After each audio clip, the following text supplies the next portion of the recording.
From Theatrical Shenanigans, this is The Panel Presents with AJ Dean, Perdita Lawton, Vivika Widow, Daniel Prilliman. Hello there, and welcome to episode 11 of The Panel Presents here on Theatrical Shenanigans on Star Wars Day. For those joining us for the first time, I will let you know what's in store. Over the next hour, I, your host, Rachel Feeney-Williams, will be joined by 4 amazing theatrical personalities to discuss the wonderful world of theatre. So, let's meet the Fab Four, shall we?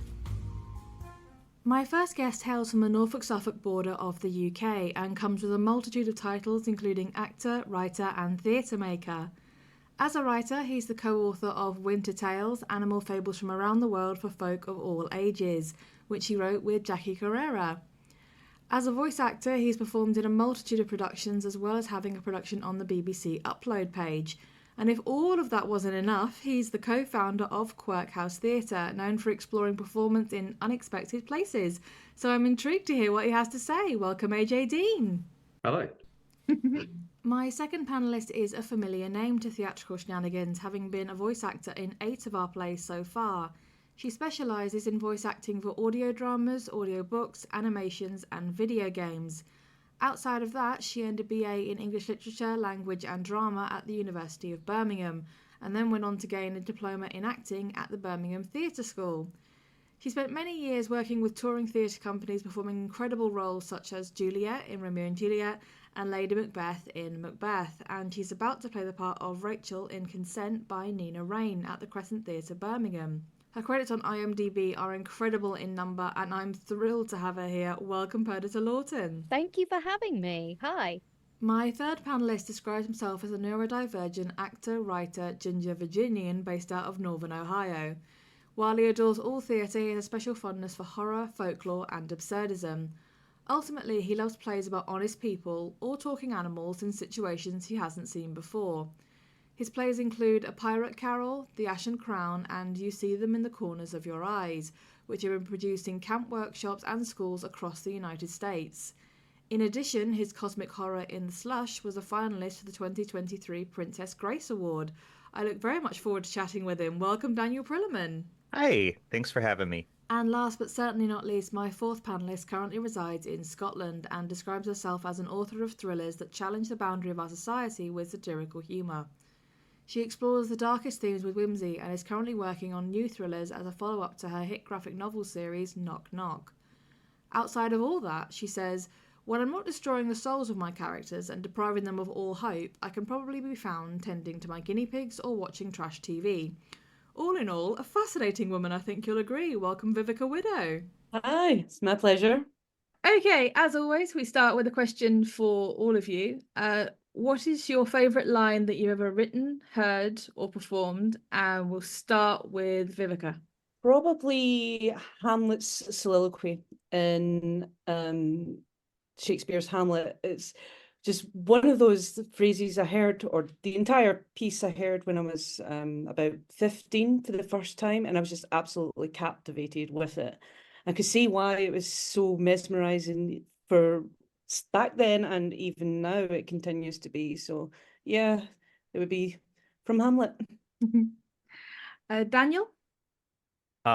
So many places that I feel like I could take this, but I'll go with, I think the first line of theater I recall really having an impact with me was one of Mozart's in Peter Schaeffer's Amadeus, which was, "My tongue is stupid, Baron, my heart isn't." That blew high school me's mind when I saw it at the time. Perdita? It's so difficult to choose. It's like choosing between children, but probably playing Juliet.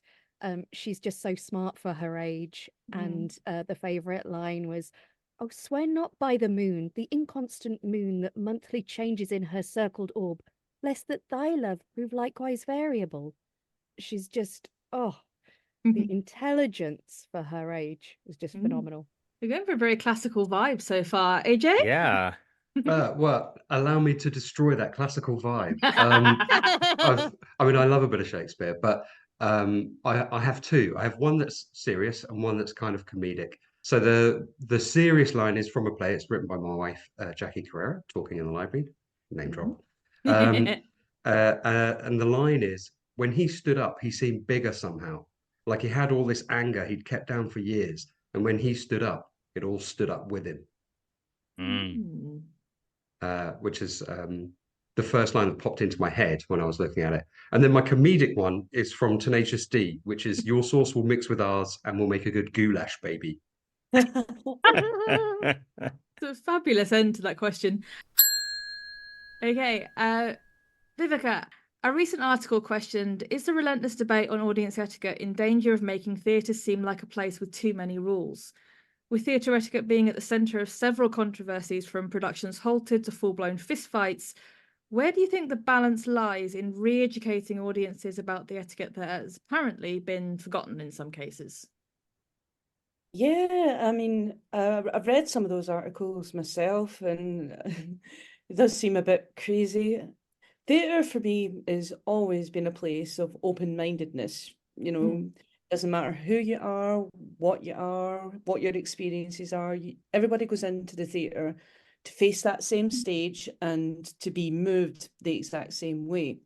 I'm not an actor myself, but I do a lot of readings of some of my materials, and I know myself, if there was just one person amongst hundreds that weren't paying attention or deliberately looked bored, or looked like they had to be somewhere else, it would, it would steal my focus. Another article that I read had mentioned that it probably comes down to the difference between etiquette and behaviour. Because when you go to a theatre, it's etiquette to switch off your phone or stuff it in your pocket, don't pay any attention to it till you go out. Whereas in some cases, during musicals, there were people up on the aisles, singing along and whatnot, to the point of being absolutely distracting, not only to the audience, but to the people on the stage as well. It was, getting way out of hand, and that would be behaviour. It would be, learning the difference between the two of them. Because asking people to switch off your phones when you're going into a theatre, that's not too much to ask. No. When you go to a cinema, the first thing that flashes up on the screen is like, remember you've got your phones on, or, switch them off. So it's finding that difference between etiquette and behaviour, because you don't want people to be discouraged either from No. going to the theatre. You don't want to be sat there afraid to look away in case an actor's going to call you out for not paying attention, or you're going to mess up something or whatever, and it makes it an uncomfortable experience, which is absolutely not what theatre is supposed to be. So I guess it would be distinguishing that difference in etiquette and encouraging a lot of younger people to learn from a younger age how you behave in a theatre, where it's appropriate to get up and dance and sing if the actor's wanting you to do that, or the performers are wanting you to do that. Yeah, it's difficult. When I first read this question, I was put in mind of, there's a scene in the film Finding Neverland, when J.M. Barrie has arranged for these kids from a children's home to come and see the opening night of Peter Pan, and he kind of scatters them through the audience, and the curtain goes up, and obviously it's full of these, very, very posh, very well-to-do, very stern-faced people, and then scatterings of small children. And then this guy comes on dressed as a dog and starts making beds and putting pajamas away, and the kids laugh instinctively. And it's their laughter that draws it out of the adults, which is what makes the play in the end a success. So I think sometimes there is that danger of taking theatre, using air quotes, too seriously. Yeah. Because it stifles the audience. You think, oh God, I can't laugh, I can't do anything because I'll get shouted at. No, as I said, if you're in the audience, you're not an actor. So for some people, the idea of being called out in front of hundreds of other people around you is absolutely horrifying. That's why it works so well with comedy shows and things like that, with hecklers. Just make a thing of it, yes, you. Absolutely. I was about to say I did a show, a fantastic play called Five Lesbians Eating a Quiche. And it's set in 1945, and there's an atomic bomb goes off, and they're all these sisters, they're called sisters, or widows, they call themselves, but they're all sort of in love with each other. But it's just the most innocent, I think, Women's Institute kind of thing. They're just wonderful. And we had some rowdy men come, thinking that maybe this wasn't what it was, I guess, with the title Five Lesbians Eating a Quiche. Yeah. But luckily it's an interactive show anyway, and we call the audience members sisters. So in character, you know, in Luli, I just said to them, now sisters, we don't want to have to send you to the powder room. And you just control them that way. But it's so difficult though if you are in something with that fourth wall and you can't say anything as an actor. It's I think that's the difference though, isn't it? Because yeah, like you say, that that was an interactive show and billed as such. So if people are, if the audience are interacting with the actors, that's fine. And the actors can interact back. In the same way that Vivika mentioned, musicals and people singing along and dancing and things like that. Well, there are sing-along musicals for that reason. If I as an audience member have paid money to hear these professionals sing on stage, I don't want to hear the person next to me singing out of key and dancing around unless it's listed as a sing-along musical. And in which case, I'll be singing too, and it doesn't matter. yeah. But but if it's not a sing-along musical, don't do it. Just don't do it. I think I think some things are just basic. Like I don't mind little kids getting up and dancing around because that's natural for them. But grown-ups should know better. Yeah. The rules basically apply everywhere. If you're in a cinema, if you're in a restaurant, if you're in a theater, don't be loud, don't be messy, and respect other people's enjoyment of the thing. And that's essentially what it boils down to. And I think as soon as you start trying to make excuses for what is essentially just poor behavior overall, it's a very slippery slope. I can't imagine somebody getting in fisticuffs in a theater 20 years ago. Can any of you? It just wouldn't have happened. No. But that's the weird thing though. Maybe not 20 years ago, but you go back far enough. Sure. Shakespeare's Globe, they would have peed in public. They had prostitutes roaming the theatres. It was encouraged, yes. Yeah. Fights were encouraged. It's true what you're saying. It's about the basics. It's nothing complicated. It's just not being rude. Read the room, basically. Yeah, I feel like etiquette is just common sense to a certain point. It's like manners. You grow up, you're watching something, you don't be rude. I think social media and like phones have really been the main source of skewing our psychology a little bit in recent years. I recall over here in the States, there was an performance of Hand to God on Broadway or off Broadway. And I remember reading articles about an audience member who tried to get up and use one of the wall outlets in the set to charge their phone before the play had even started. And it's like, that's not even etiquette. That's just like behavior. What are you doing? That's, there's so many taboos that you're sort of breaking there. And then that was before we had quarantine and lockdown and the pandemic even sort of, I think we're all also to a degree right now kind of relearning how to interact with each other in a live setting. Sure. And I think that is also I think that's why we're seeing so much of this conversation or so many of these incidents right now, I think too. Because we can also record every single one of them when they happen. As far as the expectations for behavior goes, a lot of that needs to be set by the theatre. So going back to musicals, there's a trend now where the curtain call bit, so the medley on the end, the cast will say, we encourage you to use your phone to record, share us on social media, that kind of thing. Because I saw it in School of Rock in London and then in Six in Bristol. And that's fine. That is a behaviour set in place by the theatre. Yeah, it's been invited. Yeah, unless you are specifically told that is okay, you wouldn't do that. If you went to church, say, to someone's, carol performance, you wouldn't do that to them because if it was someone you knew. So why is it suddenly okay to do it because they're, strangers. It's Mhm. it is mind baffling. And I think going back to what Vivika said earlier about with children, I think it is important to expose kids to theatre as they grow up and get an idea of the different types. So when they're little and you go and see, you know, interactive and bright, sparkly productions or pantomimes, Mm. the kids are told it's okay to Yeah. shout and it's okay to hiss and boo and call out and this, that, and the other. But then as they get older, take them to see things that, you know, are maybe a little bit more serious or a little bit more dramatic, and make it clear this is different to what you've seen before. Yeah. So yeah, I think it is a case of setting the expectations, but holding to those expectations. There's a weird phenomenon. It's more like in like people who I think who stream, but those people you follow on Insta or TikTok. People start to feel that they know these, you know, influencers or celebrities as people when they're not actually that close to them in real life, and it's like that. I think that makes it a little bit easier to, you know, listen to the impulse to yell or to knock down that fourth wall, and when a theatrical is more of, you know, a more sacred ritualistic space as opposed to the internet. Mm.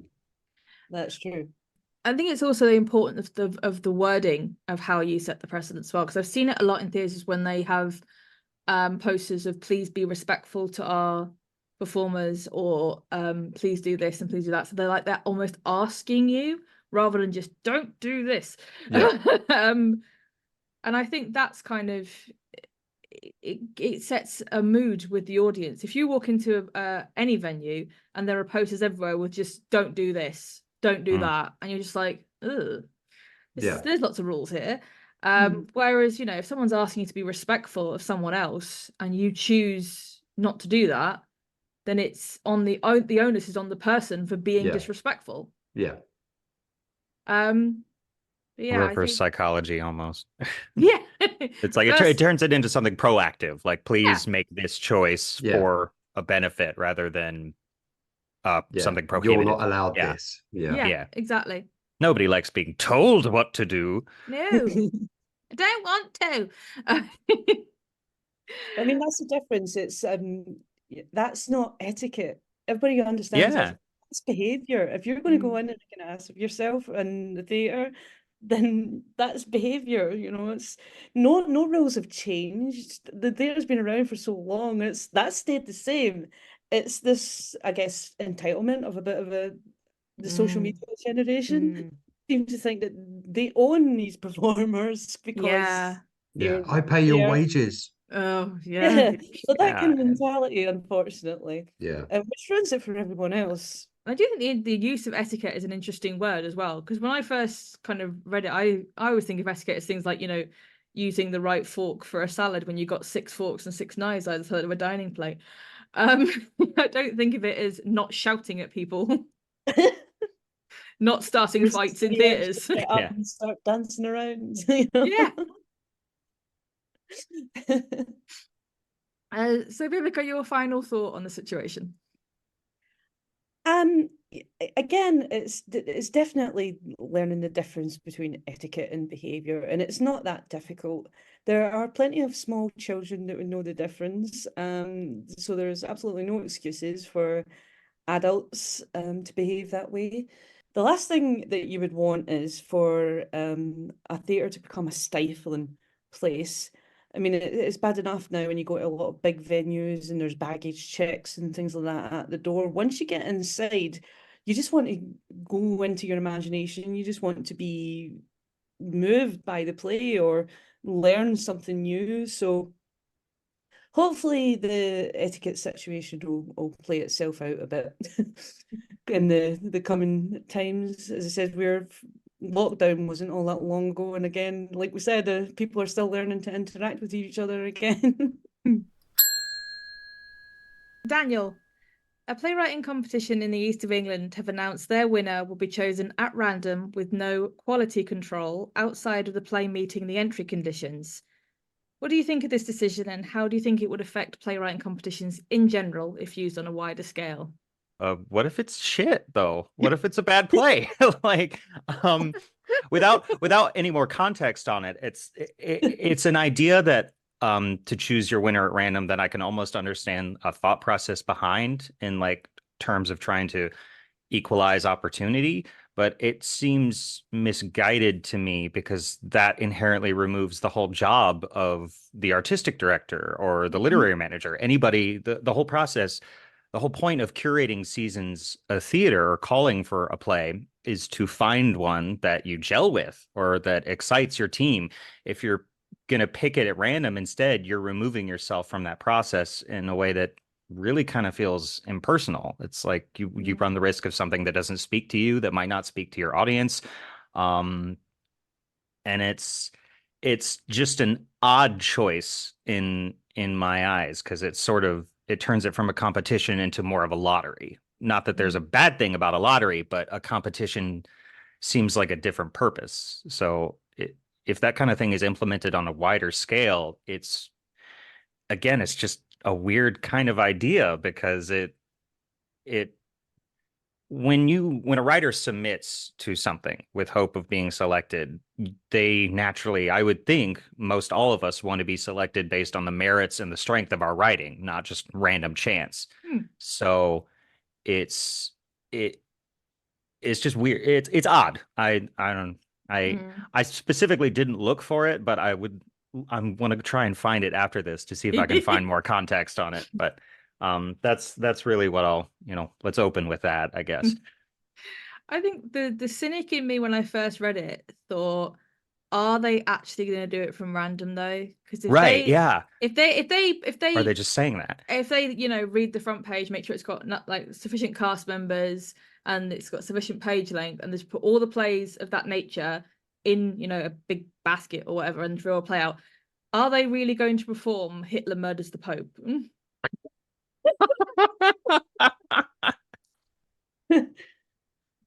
we said we'd pick it at random. Okay, yeah. Everybody, let's. Exactly. It has a cast of 25, but we're going in. Well, that's the thing. They've said as long as it fits the entry conditions. So I'm assuming that means, cast numbers and page length, because those are the only two things you can kind of just tell from the front page of a script without actually having to read it. But then obviously, the title will be on there as well. So are they kind of accepting everything, or is the questions of the mind boggle slightly? Yeah, and it's like, just that's where I come back to, I think, on this base level. It's like, if the intent is to sort of equify the playing field, I think there's maybe a better way to do it than just throwing a dart or picking it out of a hat, whatever your specific plan is. Yeah, you can, in my mind, you can't really place artistic pursuits in a lotto type situation. It just doesn't work like that for me. And yeah, as much as everybody who writes would love for their work to be picked all the time, regardless, it just wouldn't be right that it would be picked in that kind of way. It kind of reminds me of the AI situation, where a lot of people have been writing books using AI and not just prompts, like entire books. And it's like, well, what's the point? For better, for worse, it's all about the human touch. It's all about the human mind. That's where art comes in. Yeah. I saw something the other day, and it was someone that mentioned is like, AI is supposed to help you do things like chores, so you're more available for artistic pursuits, not the other way around. You don't get AI to write your book so you can go and wash your dishes. That I read that exact same article. Yeah, I read it and I thought, yes, this is sense. Why are we doing the opposite? Yeah. Why can't it drive my car so then I can read while I'm Right. Yeah. Why can't it hang up my washing so I can sit and do this? Yeah, exactly. You could never do this kind of approach with any other creative field. Like you imagine taking the names of all the people who want to be dancers in the UK, taking like 2 names out of a hat and saying, here you go, you guys are going to star in the next production of Swan Lake. It just wouldn't work. Yeah. I mean, even things like Britain's Got Talent, they have auditions Yeah. And sometimes, perhaps people who shouldn't get through. But in the end, they're weeded out. Yeah. You know Yeah. what I mean? Like sometimes they're left in for comedic value just to be laughed at, which I partly disapprove of. But the good ones will tend to be the ones who go into the final. They don't just go, oh, you know what? We've just randomly picked you. It doesn't matter if you're any good or not. We're just Yeah. going to take you through. There'd be uproar, Mm. absolute uproar. And Any publishing house in the industry turning around and just go, yeah, we're just going to pick a person and say, whatever book you write, we're going to publish it. Really? Any book? Yeah. Like, okay. It just wouldn't happen anywhere else. So it's a very, like you say, Daniel, it's a nice concept to Yeah. equalize those opportunities. But what about those people who are good writers? What about the good plays? That potentially just get totally missed out on because they've gone, doesn't matter if you're good or not, we're just taking Yeah. this one. It's just that my first thought was exactly the same as you. Like, what if it's shit? Going back sort of to the difference between like a competition setting and a lottery setting, like I think it's I don't know what their process is right now, but Dramatists Guild, the Footlights program, I think used to be a lottery thing, or I think if you do end of play, they'll sometimes select readings through lottery spots, but that is not a competition setting. That's a setting to just, we've got 50 spots, we'll pick them out of a hat. And I think that is a genuinely different thing. Fundamentally, they're trying to put playwriting in the same wheelhouse as social media, because anyone with a phone or a computer can make a video and post it on Facebook, Instagram, TikTok, YouTube, and it's there. And you're then technically, if more than one person has seen it, you are famous to someone, and they're putting it in that same wheelhouse there. I was going to say, to turn that question to you, Rachel, someone that has written so many plays, how many is it again? 209. Exactly. So for you to put in your best work after all of that writing, all of that practice, all of that experience, and to be beaten by someone who the play was just put in for a joke, how would you feel? Yeah, it'd be utterly devastating. And the thing is, as well, is that the temptation for me, especially if you lived in the local area, would be to go and see what they actually decided on, just to see if they how it did. And then, because at least then the reassurance is sitting there as a playwright watching someone else's play be performed, going, well, it didn't win on merit, it just won because it was lucky, which is the bitter half of me. Yeah. Honestly don't know what would be worse. Yeah. it would all be terrible. I mean, I think it would be hugely unfair for anyone who has drafted, who has put their ideas out there, who has got slapped around by critique many times, only for someone to get it on a kind of lottery system. It is hugely unfair. Hugely unfair. Yeah. And I imagine they probably would have had more entries because of the lottery system. Because people who perhaps weren't sure and hadn't been slapped around by critique and it's my first play, but it stands a chance of just being selected anyway.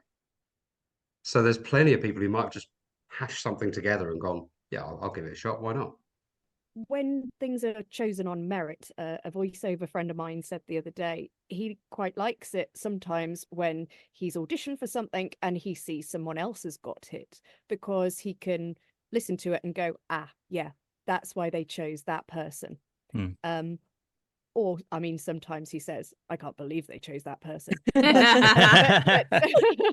But more frequently, it's a learning curve for us, isn't it, as artists, as writers, to say, okay, that's how that got in. That's why that ticked whatever, artistic boxes, because it's all subjective. It's also subjective. Yeah. Whereas on a lottery, my goodness, how are we meant to learn? How are we meant to hone our craft? How are we meant to go and see those people performing that play and go, that's why that play was picked? Yeah, it's being drawn. How is it? It's Out and Out by Joy Beresford Fry. And it portrays the stories of women quotes, whose lives were decimated by dismissal from the armed services solely because they were gay. This Mm. practice came to an end in the year 2000, yet they still await reparation. Now, Wow. it's a worthy story. That sounds like a phenomenal play and Mm. subject matter. Yeah, exactly. I'm So sure they did will they choose explore that it. at random? That then? was Yeah. And that was they my fell on their thought. feet there. Yeah, Yeah, that was they either were very lucky with which one they chose because they've got some, good creative options there, or They they didn't choose it They randomly. discarded Hitler killed the Pope. Exactly, Yeah. which is a shame for that writer because they submitted that on the basis that it would be picked at random. I really thought I had a shot personally. Okay, Daniel, your final thought. Yeah, just what if it's shit? I mean, we'll come back to that. I think that again, I think we've said multiple times, it's like you can sort of understand the thought process behind the decision, but it strikes me as the kind of like corporate thinking or idea that it's like this is a good idea when if you're talking to people on the ground or the people doing the submitting, it doesn't actually make that much sense. Because if you're looking to curate especially seasons of diverse theater by writers of different gender identities, sexual orientations, color, randomizing all that totally defeats the purpose of looking. I think even blind selection can arguably do that sometimes. I've seen many blind selection opportunities where the final lineup is not diverse at all. So it comes back to, I think, if what you're looking for, it's like, why shoot yourself in the foot?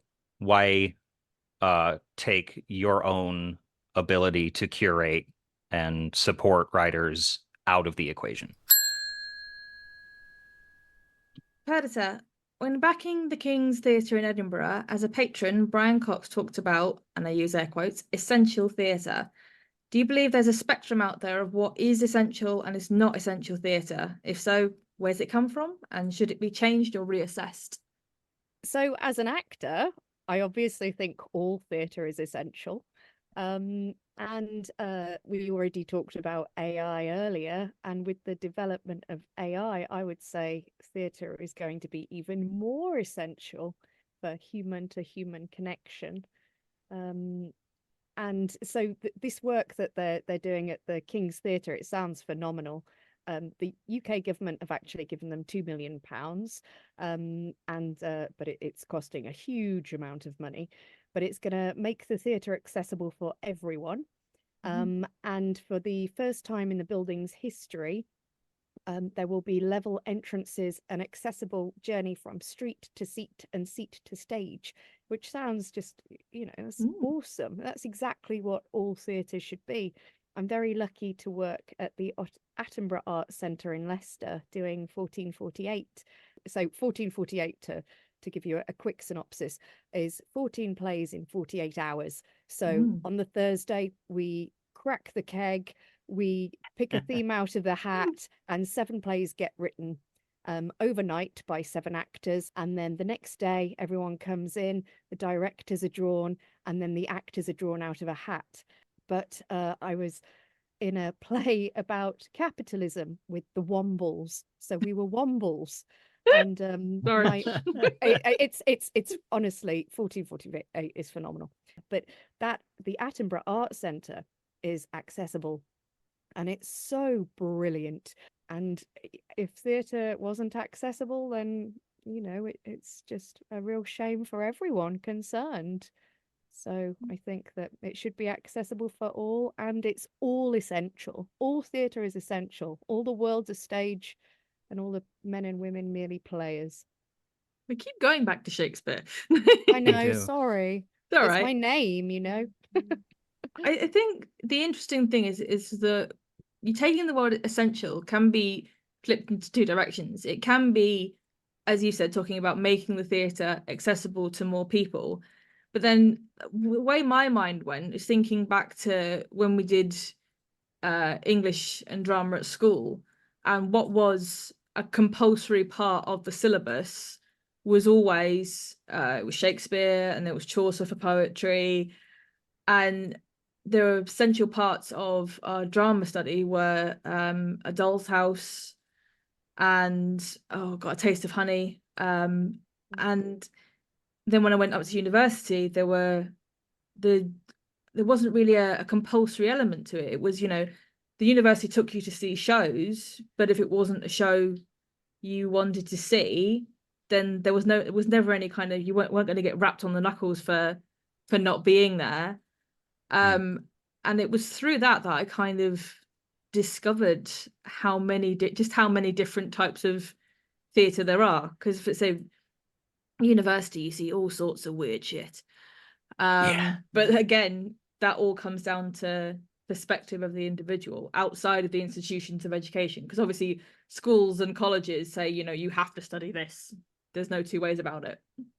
It's all but it's so subjective, art, isn't it? It's still the government's idea of what we should be studying at GCSE, A level. These are your classics in air quotes.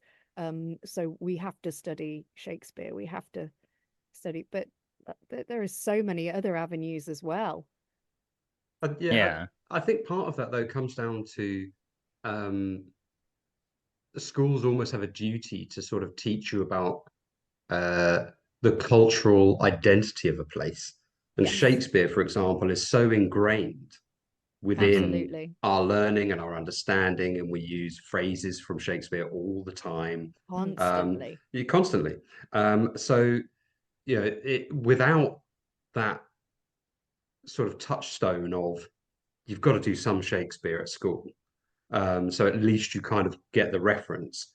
I think some people might miss that bit of cultural identity, but I think it's not just in schools as well. You go into amateur dramatic societies around the country, and and Agatha Christie is always part of the programming every year in most societies throughout the country. And I like a good murder mystery, but sometimes I look at it and thinking, isn't this not a bit dated now? I'm not saying it didn't have its place and it wasn't essential at some point, and in some societies it's still essential because people like going to see it. But I just think there has to come a point where, as you said, AJ, you bring something more update. If you want to bring younger people in, then you have to show them something that they're actually going to want to see. I think I think it's why productions like Hamilton are so incredibly popular. Because it basically that's a new take on a story that perhaps a lot of people haven't heard. So, my take on what makes essential theatre is it should really make the audience think or raise awareness of a particular issue or time or whatever. Jukebox musicals, for example, they can be entertaining and they can be great fun, but you're not about to have an epiphany while you're watching it. You're not, it's not going to change your mind about anything.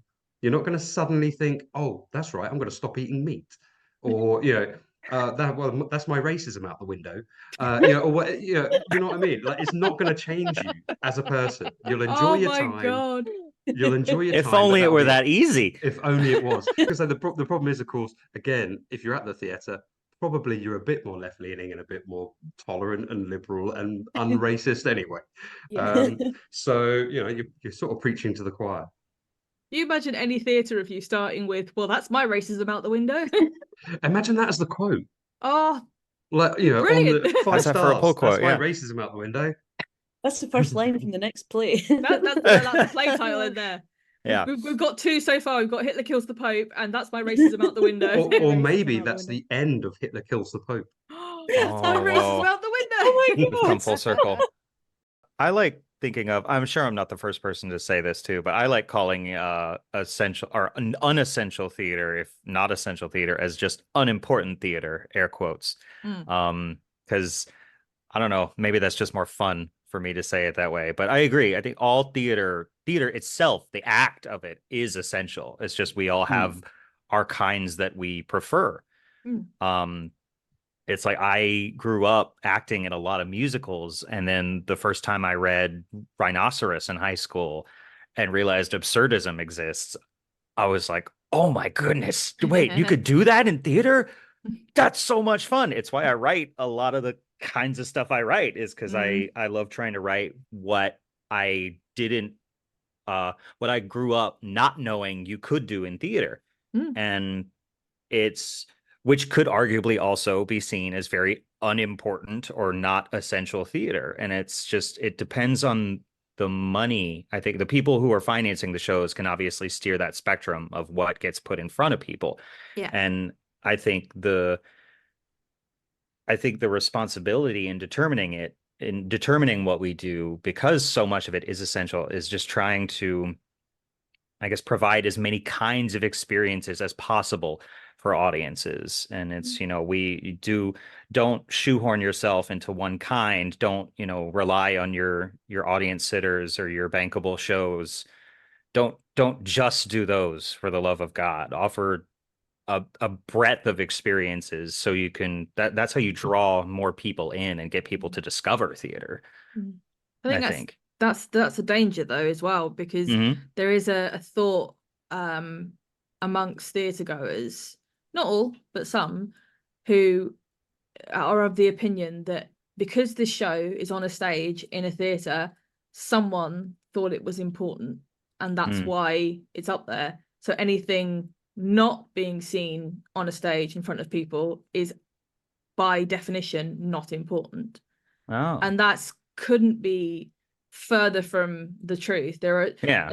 my introduction to New Play Exchange and the Playwrights Connection has taught me that there are thousands of amazing playwrights out there. 100%. Amen. There are Amen. only so Mhm. many theatres on the planet, so not all work will get seen, but it doesn't change the fact that it's important. And it's, again, not to toot my own horn, but it was why I started Theatrical Shenanigans, because I wanted work that I thought was important and entertaining and interesting to be out there, whether, someone was willing to bankroll it or not.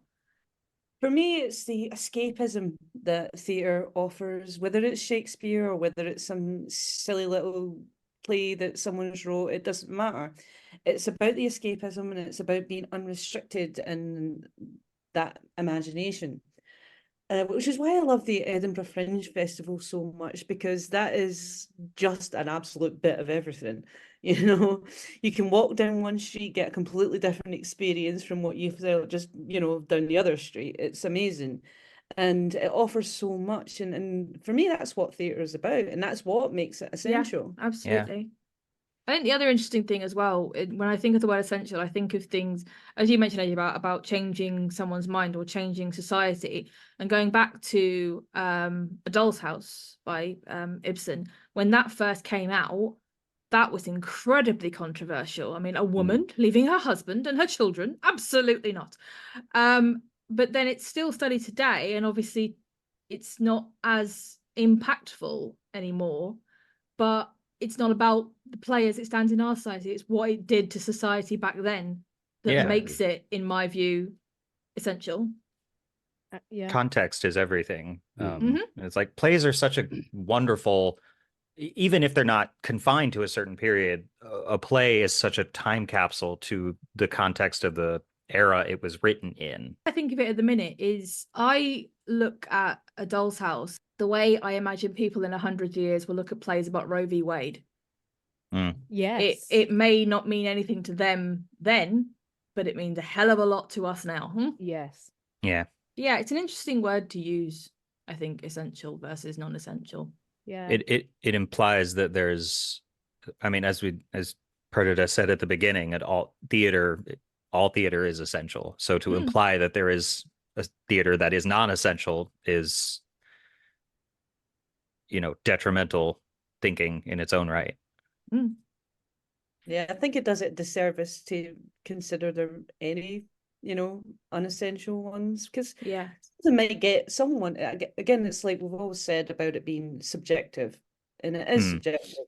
So someone might get something from this silly little 10-minute that someone else thinks is, stupid. But that's what makes it so brilliant, and that's what makes it all essential, in my opinion, anyway. Yeah. Okay, Perdita, your final thought on the situation. I believe that all theatre is essential, especially in this technological age of AI and our human connection. Hashtag hire human. AJ, in January 2024, Creative Scotland agreed to fund an arts project involving, and I quote, hardcore sex performances. In the light of the increased popularity of violently or sexually graphic films, do you think there's a pressure on theatres to go the same way, and what could be some of the effects? Let's have a little bit of a history lesson. In Shakespeare's day, there was quite a bit of bawdiness and rowdiness, and lewd behaviour, and all that sort of thing. I mean, Coriolanus is a pretty violent play. When the position of Lord Chamberlain came into effect, and that was a role, basically, the guy had a veto on all new plays. So if that office deemed the play indecent, or if they thought it might pose a threat to public order, then they would just ban it. And that included satirizing or criticizing the government. Handy that. A threat to public order. Does that sound familiar? Anyway, so by the late sort of 1800s, they were by that point seen as like a moral arbiter of what should go on stage or not. And again, because it's so subjective, it came down to that one person's view, and their religious background or not, and all the rest. So from that post, things like Ibsen's Ghosts was banned. George Bernard Shaw's Mrs. Warren's Profession, banned. So in the 60s, kind of off the back of all the sort of the angry young men writers who were emerging at the time in the 50s, they started putting on plays in private clubs to kind of get around the ruling, because it's a private members club, it's not in public. And in 65, you had Edward Bond's Saved, which was staged at the Royal Court. They turned it into a private members club for that. And in that play, there's a scene where a baby in a pram gets stoned by some teenagers. So off the back of that, they were all prosecuted, the people who produced the play and things like that, because they said, this is indecent and terrible. But because of all the news coverage, it basically brought the whole thing about the Lord Chamberlain. It brought all that into like public awareness in a way that I hadn't really been thinking about perhaps before. And aided by Kenneth Tynan, theatre critic and writer, etc., and Laurence Olivier, who'd been campaigning for liberalisation for a long time. In 68, they abolished state censorship. So they had the Theatres Act, and you could basically put on really whatever you liked. Now, off the back of that, there was a massive explosion of plays with more challenging material. So including things like homosexual rape. You had like John Osborne's Hair was staged, so that had full frontal nudity, drug taking, anti-war sentiment, which of course in 1968, Vietnam War's going on. Probably none of this was ideal for the government at the time. You still had censorship. So people basically they just used things like blasphemy laws and indecency laws to shut things down instead. But after that initial explosion of stuff featuring more violent material, more sexually graphic material, the pushback against that was really, you had Mary Whitehouse and people like that who would basically go back against it, saying, we're going to clean up the nation. Although, to be fair, she also condemned Doctor Who as being indecent. So what does she know? So I think it's an interesting one to think about the possibilities of where it might go. But my immediate thoughts, sorry, history lesson over, my immediate thoughts about it are that these things are cyclical. I think TV and film audiences are not necessarily the same people or the same market as people who go to the theatre. Theatre goers don't tend to go there for nudity, violence, sex, specifically. They don't go there for that alone. It might be part of the story, but that is not the story. But I think it's far easier to present graphic content realistically via film than on stage, for example. So people who do like that sort of content are, I suspect if they're going to the theatre for it, they're going to be disappointed because it won't be as good. Also, I suspect most people who enjoy graphically violent or sexual content would probably prefer to enjoy it at home rather than in a crowd. There will be some theatres and some playwrights who will totally embrace that sort of thing, and that they'll have more graphically violent or more graphically sexual projects. And the theatres and those playwrights, they might gain some level of notoriety or a cult following and things like that for a while. But I don't think it'll be that widespread, and I don't think it's sustainable as a business model. I'm sure the Creative Scotland are loving all the publicity they're getting for this. But I don't think it's really going to be an ongoing thing. I just don't think that theatre goers are going there for that. No. See, the thing is, watching something on screen, like you said, watching something on screen is completely different from seeing something played out right there in front of you. And I just can't help thinking about, those kind of scenarios where you're watching something with a parent or whatever, and an adult scene comes on. And you just imagine if you're sat at a stage. The thing is, when I first wrote this question and read about this, I don't know why, but the first thing that sprung into my mind was 50 Shades of Grey, the musical. Oh my God. Yes. I don't know why. Ideas, Rachel. No, if anyone is out there, no. I bet that's happened somewhere in some Probably. cabaret, some. To be fair, anything Small that's a thing. big hit will get pornified at some I point. know. Yeah. So, as you say, it's different portraying it on screen than it is on stage. sure. You're doing that on stage.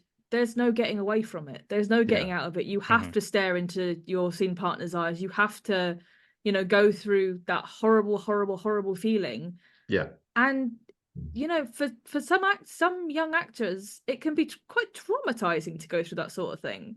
And actually for the audience members, because it's right there. If it's on screen, at least you've got that fourth wall division. Yeah. Whereas, if you're watching it on stage, you're in the room. And you might find that actually you don't like the violence. There's no pause button in theatre. Yeah, exactly. No. You can't step away from it. It's right there. Yeah. So yeah, I don't think it's going to be a sustained push towards that, because I don't see it being as popular as perhaps it is on TV and film. No, I don't see that either. It's I mean, when you're on a stage, you're hearing the footsteps, you're seeing these people right in front of you. If you're close enough, you can actually hear the actor's breath and things like that. That feel their spit on your face. It makes it so real, and I don't think the idea of any graphic content like that is going to.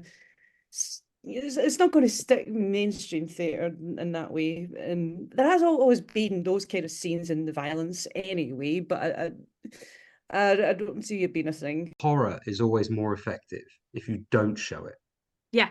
Yes. And you let the audience imagine it as bad as because they'll imagine it as bad as they can imagine it. So it'll be terrible for them, but you haven't set a level as we're going to be this terrible, and if you can't take it, tough. So I think there are ways of showing rape, sexual assault, extreme violence, without actually showing those things, which would be far more effective. I'd like to add that I'd really be concerned about the safety of the actors. We've come really far, and we have intimacy coordinators now, which is a thing, and we have a lot more consent in the theatre. We hopefully go through in our rehearsal process which parts of our bodies we don't mind being touched. And things have really progressed. I would be really, really concerned though for the mental health and well-being of the actors on Yeah. stage. You know, I agree. There's such a difference. Violence and sex in films is such a different beast because you get desensitized to it after enough. You know, it really hits different if you suddenly see a naked person in front of you and there's no screen there. This just you could you know, there's air between you, but you could feel like you can reach out and Yeah. from the audience and make contact. And with respect to like horror on stage specifically, I agree, AJ. There's so much. I think it becomes a different. I love writing horror on stage, and part of the fun for me in writing it is figuring out that puzzle of how do you do it successfully, ethically, safely, and get it to work in a space where there's real-time stuff going on and you don't have access to editing and cuts that film has. Sure. Getting the audience, as you said, to do the work for you, Yeah. that's how you do horror in theater. And Yeah.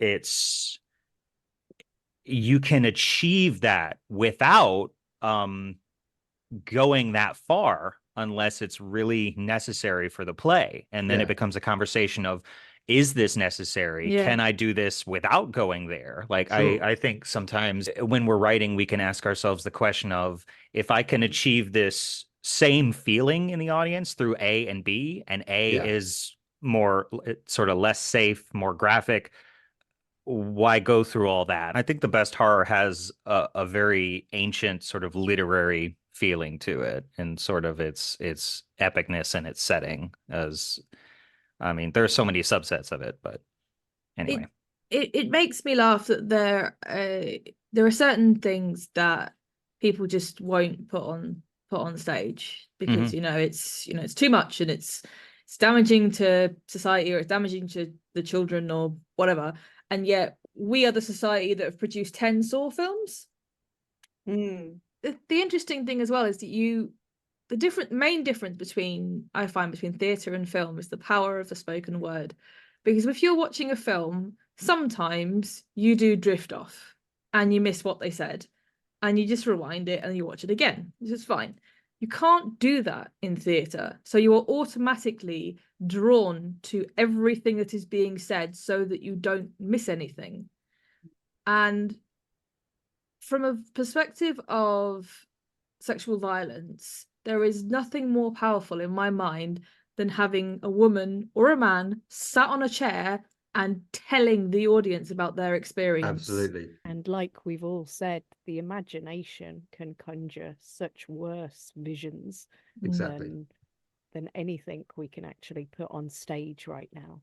For me personally, a well-written and well-performed monologue could hit harder than any graphic scene you'll ever find. You know, if it's performed properly and you're sitting there, again, it comes back to being so close to the stage, being so close to the actor, you could feel like you could reach out and touch them. They're telling you their story. You're really drawn into that. That's going to have an impact on you. The impact that I imagine the writer would want, rather than a brief shock, horrified moment, you know? You don't have to dwell on the explicits, because all you're going to succeed in doing is making your audience more uncomfortable than is necessary. Yeah. Mm-hmm. Yeah, and they won't get, you'll lose them. Yeah. They won't go with you. They'll be Yeah. put off. That's the problem. You know, it's actually counterintuitive. As theater makers, just because we can do something doesn't necessarily mean that we should. And if we do make those decisions, then we need to be prepared to back them up, and for many people to distree. Yeah, of course. And call you out on it. Yeah. It's theater too. So you can use minimalism to also show, like, I recall I'd seen pictures, I think, of like a Titus Andronicus with large red ribbons being pulled out of people. And it's like you have the opportunity, if you don't have a budget for realistic effects or don't want to do realistic effects, you can still sort of evoke those same feelings in a little more artful way, for lack of a better phrase. Yeah, no, absolutely. You can do anything you want. AJ, your final thought on the situation? My final thought is, I think there will be potentially a little bit of an explosion of it, as there was before. It will shrink back as it's done before. it might be popular in some places with some writers and in some venues with some audience members, but I don't think that's what people go to theatre for. Okay, final question again for all of you. What is the one thing that for you makes a great play? I'm going to go back to AJ. So for me, if it gets the audience thinking, that's great. I mean, sometimes I wonder if it's worth exploring left-leaning politics in theatre because you're kind of preaching to the choir. So rather than political stuff, I think anything which poses philosophical questions without giving the answers, that will always engage me. Perdita. I think one of the most important elements is the truth, which is played by the actors, just being true to everything. But I am a huge fan of comedy in tragedy and tragedy in comedy, the masks, and just being the truth. Daniel? I love when a play gives me a thought that I've never had before. And more than that, when I leave it and I just can't shake it. That's what makes a great play, is when I'm still thinking about it the next day, the next week, months down the line. It's like that world, that character, that moment, that image that was so cool. It could be anything about it. If something sticks with me or gives me that moment of, oh, snap. See, I like the moment of no. Yeah. And finally, Vivika. For me, it's as long as it makes you feel something, whether you're laughing, crying, or whether you're scared that these people are going to get naked in front of you and you've got your parents with you. You know, as long as it leaves you with some kind of impact. You know, it can be small, it can be large, but it's true what you're saying, is like something that you'll think about down the line. Something where you've sat and you've heard these words being spoken in character and you've been really absorbed in the atmosphere of it all. And of course you'll get some crap plays, but the beauty of it is most plays will engage you like that. Most plays will draw you in one way or another, whether it's just one line or whether it's the whole piece. And for me, that's the beauty of it. Okay, we are out of time. Guys, thank you so much for joining me. It's been an absolute pleasure talking to you all. Thank you. Thank you. for having us. Yeah. And that brings us to the end of another episode of The Panel Presents. I hope you enjoyed my chat with AJ, Perdita, Daniel and Vivika as much as I did, and if you did, then by all means tell us so with a like, follow or comment on Facebook or Instagram. Alternatively, you can rate the show on Spotify or Apple Podcasts, and you can follow us on our Podbean page. And if you'd like to support the show, then you can treat us to a pre-show cocktail on our Buy Me a Coffee page, or pick up a Theatrical Shenanigans mug on our Etsy page. Theatrical Shenanigans will continue tomorrow when we have our second episode of Season 3 with the play In Fact It's a Gas by Judy Upton, as well as my chat with Rebecca Frew. I look forward to bringing you that tomorrow, but in the meantime though, I've been Rachel Feeney-Williams, this is Theatrical Shenanigans, bringing down the curtain and saying, I hope you can join us next time. Theatrical Shenanigans is part of an RFW Scripts production, found on Spotify, Apple Podcasts, Amazon Podcasts and Podbean. Theme music is written and produced by Chris Cody.